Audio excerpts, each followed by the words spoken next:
The U.S. State Department is investigating a suicide car bombing attack near the U.S. consulate in the Kurdish Iraqi city of Erbil.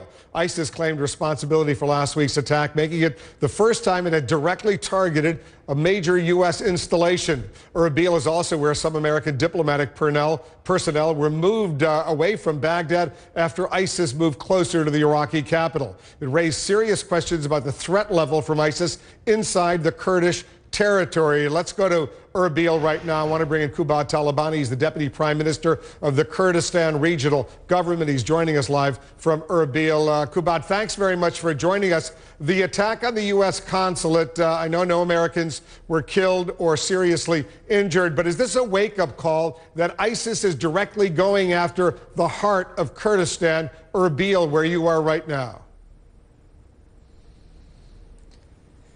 Thank you, Wolf. Thanks for having me on your show again.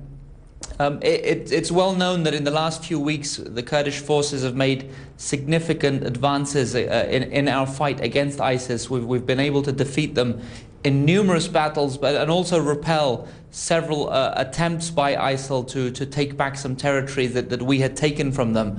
But as you rightly said, recently there was this attack in Erbil. It was in a usually populated part of the city, very close to the U.S. consulate. It is not quite clear yet whether the U.S. consulate was the direct target, because the vehicle that exploded was parked outside of a cafe that is across the road from the U.S. consulate. That's a pretty big consulate. There are hundreds of Americans, diplomats, military personnel, private citizens in Erbil, right? Do you have any number of how many Americans are there?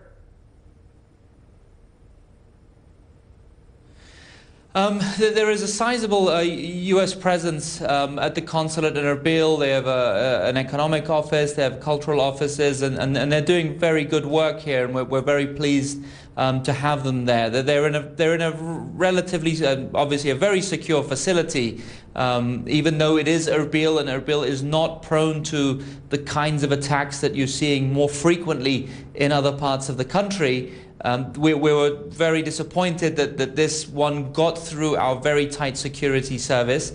I can say that the perpetrator of this attack has been detained by our intelligence services, and we're investigating the attack, how it happened, in order to make sure that we continue to be vigilant.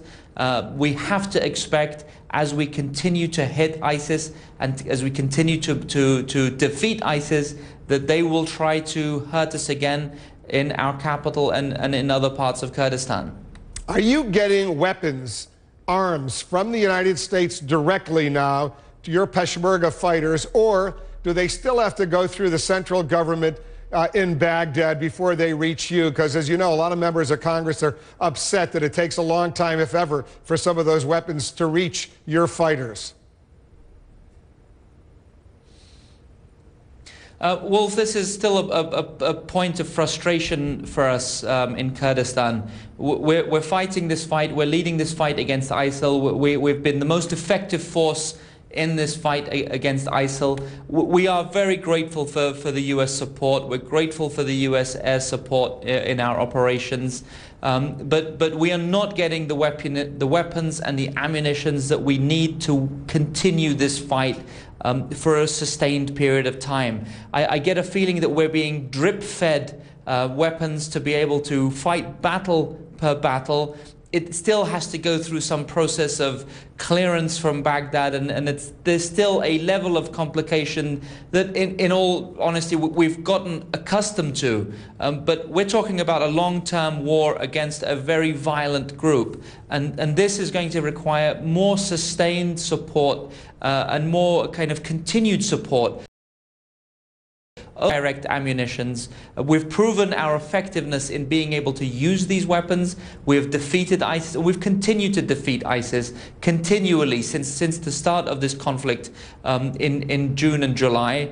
But the situation is not to our liking. We do need more weapons. Remember, Wolf, also, we're in the midst of a financial crisis in Kurdistan. We have 1.5 million refugees and IDPs that are seeking refuge in Kurdistan. This is taxing our own government's resources. We're providing healthcare, education, all kinds of services to these IDPs. Baghdad is still not providing us our full entitlement of the federal budget. So our brave soldiers that are currently on the front lines fighting against ISIL have not been paid 2 months of their salaries because of the situation that we're in, because Baghdad hasn't paid us what it should be paying us up until now, and because we have the added burden of fighting a war as well as housing 1.5 million refugees. Qubad Talabani is the Deputy Prime Minister of Kurdistan. Qubad, thanks very much for joining us. Good luck. We'll stay in close touch with you. Appreciate your joining us.